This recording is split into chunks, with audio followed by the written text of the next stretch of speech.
Ako, ang advice ko sa kanya is this.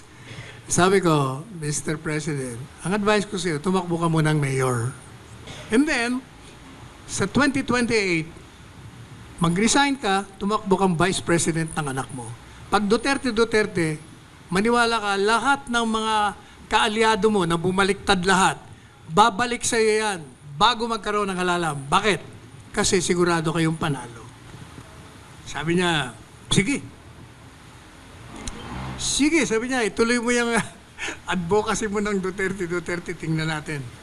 Habang ang bansa ay patuloy na bumabaluktot sa mga pagsubok at problema, ang mga mamamayan ay umaasang makahanap ng mga tunay na leader na makapagbibigay solusyon. Sa gitna ng mainit at magulong politika, tila napipigilang mangyari ang sinisigaw ng karamihan. Kaya tingnan natin ang kasalukuyang politikal na sitwasyon upang matuklasan ang totoong nangyayari sa likod ng mga kaguluhan. Ang planadong demolisyon laban sa mga Duterte. Ang mga hakbang laban sa mga Duterte ay hindi lamang pangkaraniwang politika. Ito ay isang maingat na binuong plano upang pahinain ang kanilang kapangyarihan bago pa man ang halalan sa 2028. Ang kamakailang pagtanggal sa confidential funds ni Sara Duterte at ang mga aligasyon laban sa kanilang kaalyado na si Pastor Quiboloy ay hindi magkakahiwalay na insidente kundi bahagi ng mas malawak na plano. Sa pagtutok sa mga pangunahing taga-suporta ni Duterte ng maaga, layunin ng mga puwersang pampolitika na pahinain ang impluensya ng pamilya bago pa man sumapit ang susunod na malaking halalan. Pakinggan si Attorney Salvador Panelo. All these things are orchestrated. Political lahat ito kasi talagang ang target nila, mga Duterte. Because in 2028, ang pinakamalakas na kandidato sa Panguluan, si Inday Sara. Ngayon, since umalis si Inday at nag-ambisyon naman itong si Martin, una tinanggal niya si Arroyo. Siyempre, nag-react naman yung kaalyado, umalis siya. Well, that started the whole hulabaloo about this. Tinarget nila si Inday, kaya pumasok na dyan, after targeting Inday ng confidential funds, binanata na si Digong. After Digong, pinasok na si Pastor Quiboloy. Kaya yan ang senaryo. Kailangan talaga kasi, gibain nila ito habang maaga pa. Otherwise, may problema talaga sila. Sabi ko, papatawag ka daw. Although, sabi ko, hindi naman obligado kasi sinabi nila na, if you want, you can come or not. Pupunta ka ba? Sabi niya, paano naman ako pupunta roon? Yung congressional meeting, hindi naman tunay na hearing yan. They violate your rights. You cannot even speak. If you speak, they will stop you from speaking. Useless yan. Hindi ako a-attend. Sabi niya. Bakit nanalo si Marcos?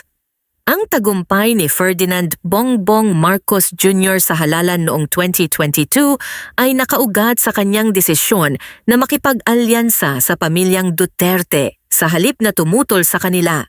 Sa kaibahan ng iba pang kandidato na pumuna kay Duterte na natiling neutral o sumusuporta si Marcos na nagpanalo sa kanya ng mga taga-suporta ng dating Pangulo. Ngayon, ang mga nasa kapangyarihan na naglalagay ng kanilang sarili laban kay Duterte ay nahaharap sa kaparehong kapalaran ng mga umatake sa kanya bago ang 2022. Sila ay nasa nanganganib na posisyon sa politika.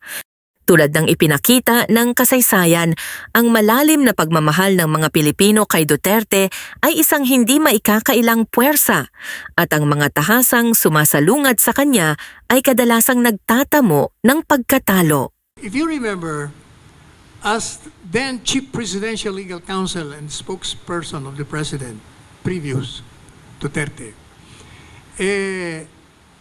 in-advisean ko sila, tumakbo kayong dalawang presidente at vice-presidente. I was the one who launched the Duterte tandem. At napakataas ng kanilang rating nung nakarang halalan. Kasi ang talagang mataas na rating doon si Inday Sara.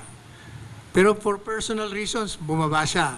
Alam ko ang dahilan, pero siyempre in confidence yun. But nag-slide siya. at nag-alyansa with the Marcoses. Yung, in fairness to Bongbong Marcos, ayaw niya naman maging presidente. Ang gusto lang niya, busy. Kaya lang nga, since wala nang tatakbo, ayun. And the reason why, magagalit sa akin yung grupo ng Marcos, pero ang katotohanan, kaya nanalo siya. 5 ang kandidato sa Panguluhan. Lacson, Lenny, Isko, Pacquiao, and Bongbong. Yun ang 4 na binanggat ko, maliban kay Bongbong Marcos, tinitira si Duterte. Di ba? Lahat sila tumira kay Duterte. But not Bongbong Marcos.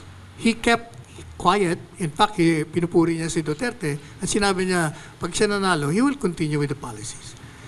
So kung kayo mga Duterte, saan kayo pupunta? Eh di syempre pupunta na kayo kay Marcos. Lalo pa, nandun pa yung anak. Kaya siya nanalo. Pero kung itong 4 na ito, hindi bumanat kay Duterte, ang magandang laban nila, equal ang laban nila. Kasi pipili ang tao. Estratehiya ni Duterte sa politika. Palaging gumagamit si Rodrigo Duterte ng estratehikong pamamaraan sa politika. Tila nag-aantay ng tamang pagkakataon upang pumasok sa labanan. Ang kanyang estratehiya ay nakasalalay ng malaki sa tamang timing at demand ng publiko. Noong 2022, iminungkahi ang Duterte-Duterte tandem, ngunit ang desisyon na ialyado si Sara kay Marcos sa halip ay naging mahalaga para sa tagumpay ni Marcos.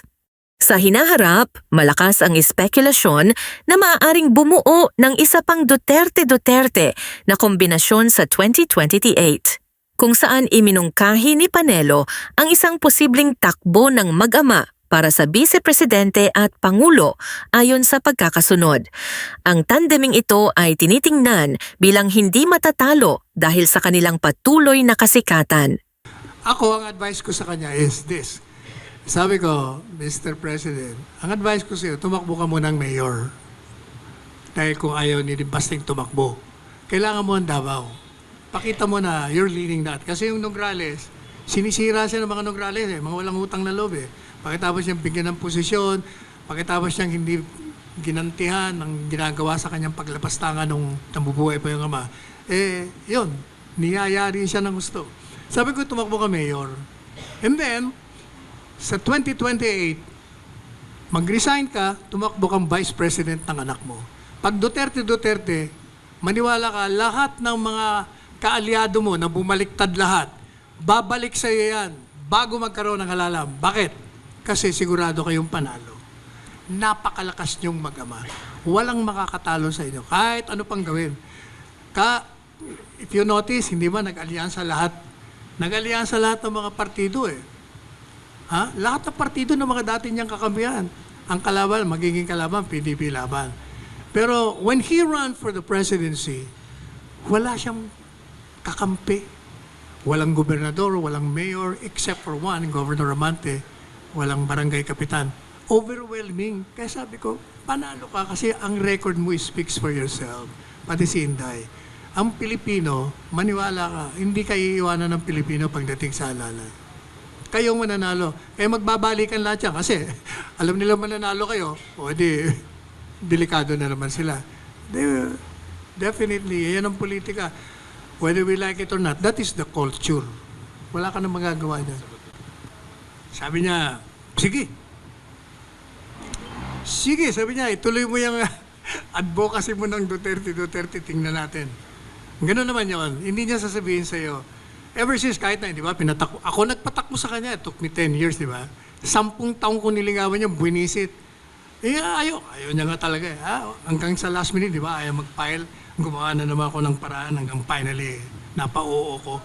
Ganyan na ang mga Duterte. Hindi mo malalaman kung ano ang gagawin nila. He is open to any possibility. Tandaan nyo, nagsalita siya. Ako gusto ko na magretiro, pero napipersa ako lumabas eh.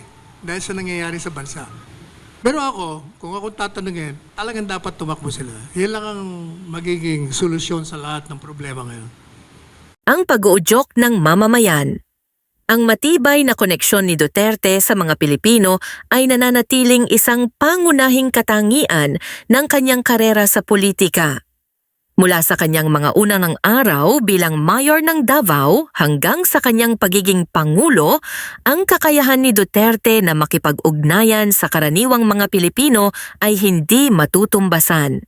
Ang kanyang simpleng personalidad, tuwirang estilo at pagiging handang makinig ay lumikha ng isang ugnayan sa kanyang mga taga-suporta na bihira sa politika.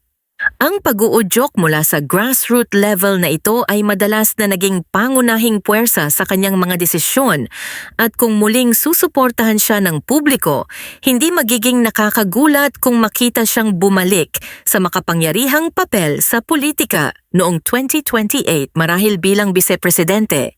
Open lang siya sa lahat. Hindi mo siya mako-corner. He will never tell you. Ganun yan. Magre-respond lang yan kung may clamor.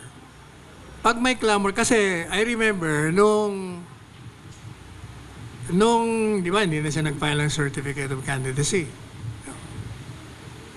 Meron kaming atin na premiere night dyan sa Mega Mall. Kasi, nung hindi na siya nag-file, wala nang pag-asa. Tinawagan ko siya. Pag kami dalawa nag-uusap, ang tawagin namin, padre. Sabi ko, pwede ba pumunta ka rito sa Maynila? This was 1 week after sinabi niya, hindi na siya nag-file ayaw ko. Sabi niya, anong meron? Sabi ko, birthday ni Doktora, ni Selly. Pupunta ako dyan. Yun ang aking palusot. Actually, kasi mga November 27 yun eh. Yung birthday ng asawa ko, November 1 eh. Sabi ko, punta ka, punta ako dyan. Pagkatapos sabi ko, pag nandito ka, makikiusap ako, kung pwede lang. Pwede ba kausapin mo yung may imbitan ako mga bilyonaryo kong kaibigan. Kausapin mo lang. Kasi ang gusto ko, kausapin ng mga bilyonaryo, suportahan siya. Kasi hindi siya tumatanggap ng pera eh. Ayaw niya tanggapin ng mga pwede ba ako, imbitahan ko sila? Oo. Wala rin sabi. Dumating. Siyempre, naghanda ako birthday party. Unang hinahanap niya yun, nagbe-birthday. Nasaan si Doktora? Sabi ko, nasa clinic. Ito sa clinic, kala ko ba? Hindi, pupunta yon. So, tinawagan ko yung asawa ko. Pambihira ka naman. Mabubuking ako ni Rudy rito. Punta ka na rito. Dumating siya. Pero after 15 minutes, umalis na yun kasi may clinic eh. Umalis sabi, nang dinner. Kinausap niya yung mga bilyonaryo doon. Nung matapos sila mag-usap, tanong ko doon sa mga bilyonaryo. Ano sabi ni Indigo? Ang sabi namin sa kanya, Mayor, just say you might reconsider. Yun lang announcement ang hinihingi namin sa'yo. And we will pump in 1 billion campaign funds for you. Anong sagot? Wala, nag-smile lang. Madalit sabi, nung matapos yung dinner, sabi niya sa akin, Sal, meron tayong premiere night. Tayo, kaibigan mo si... basta may kaibigan akong kliyenteng artista. Di punta na tayo. Di pumunta kami. Eto, kung bakit hindi pa pwedeng hindi siya tumakbo. Hindi ba sa Mega Mall may parking? Papunta dun sa mga cinema. From the parking, it will take you only 5 minutes to walk. Tanungin niyo ako, pag-park namin, ilang minuto kami bago kami nakarating sa cinema. Took us 1 hour and a half. From the parking, ayaw siyang pahanin ng tao. Ganun talaga, Sir, tumakbo kayo. Sir, 1 hour and a half. Sabi ko sa kanya, binulong ako, kita mo na, nagdeklara ka na hindi tatakbo, hindi ka nag-file. Tingnan mo ang tao. Bakit, Sal? Bakit? Panahon mo na kasi. Hindi mo po pwedeng tanggihan yan. Maniwala ako. After 1 hour and a half, nanood na kami. Nagutom kami. Alis na tayo, paalam tayo. Ganon din. Paglabas niya, another 1 hour bago kami nakaalis sa Mega Mall. Ganon katindi talaga ang tao eh. Kasi nga, kakaiba siya eh. Ang masa sa kanya, ang feeling nila, parang sila. Diba? Nagmumura. Prangka. Tsaka wala siya kasing bagahe. Wala siyang agenda. Ano sa tingin ninyo ang magiging epekto ng posibleng hakbang na ito ni FPRRD sa hinaharap? Mag-iwan lamang ng inyong mga opinyon at komentaryo sa ibaba.